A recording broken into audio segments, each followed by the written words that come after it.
there. Good to see you once again. This is Pooja from the Hindustan Times. So I love season two.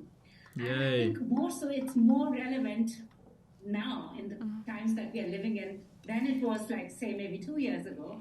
So I actually want to ask you what I like is the fact that Solomon, he is like, the catalyst, and we see everything unfolding because he basically is an accumulation of his ancestors and what has happened to them. Was that something that you had in mind when you brought us this non-linear, multi-generational saga? First of all, that's such an eloquent question. Absolutely. I think one of the things we always talked about Salman in the writer's room is that person who, one of his things that he has to do to survive is to code switch so deftly, right? To be able to be almost like a different person, whatever circumstances he's in. And in Korean, we call it nunchi, which is, it's hard to explain what that word means, nunchi.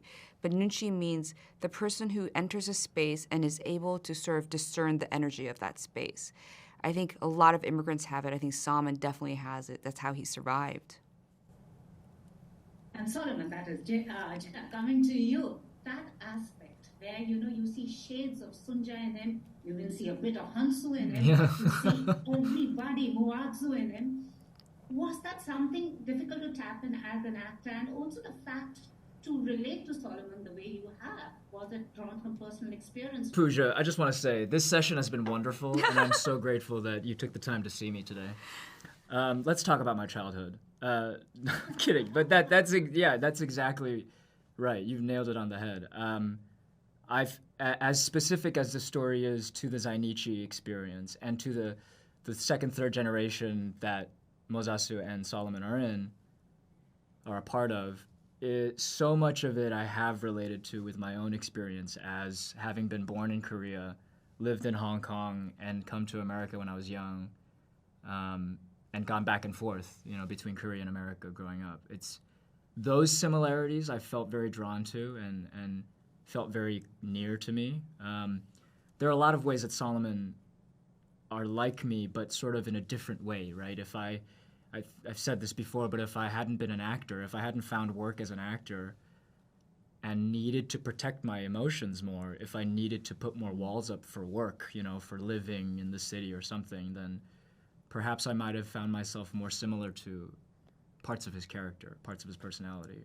But because this is the work that I get to do, I get to study that, and I get to go into that type of a persona. And the good thing about the show is that within that type of a person, I get to expand him. Because within the show, we get to see all the different colors of that type of a person. We've seen them in the office. We know what they're like there, but what are they like when they're at their wits' end? What are they like when they lose, in their minds, everything? Solomon was so much like Hansu in the boardroom, I must say that. Yeah. But so also it's interesting, your casting is on point. I think they have immortalized the characters I read in my favorite book on screen, and that's for all of them. And also talking about Hansu and Sunja, Lee Min-ho and Kim Min-ha, were these the actors you had in mind? Because, I think this is just a career path-breaking role for Lee Min-ho because I've never seen him perform a character like that. And for Kim Min-ha, being so young, to basically articulate the pain and pathos of Sunja, who's also way older than her. Yeah. It's really hard. I try not to write with other actors in mind because I find that just sort of pollutes, I think, the experience for me. First of all, we have this amazing casting director, Soo Kim, and she just really has that eye. So working with someone like her who's able to help direct us in meeting a lot of actors, especially I wasn't familiar with. Min-ho, of course, but it's really important to me, I always say, we don't care if they're stars, we don't care if they're known, we always just get the best actors for the role.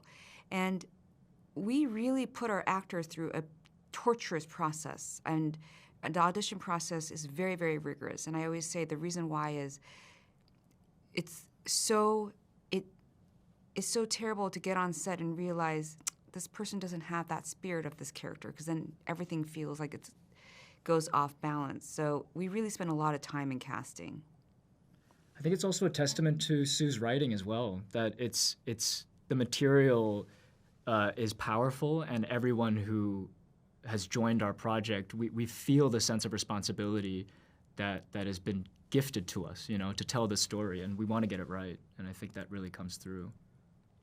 Absolutely, it does. I can't wait for season 3. All the very best, and thank you so much. Thank you, Pooja. Thank you. If you've liked this interview, please like, share, and subscribe. Follow me on Twitter and Instagram.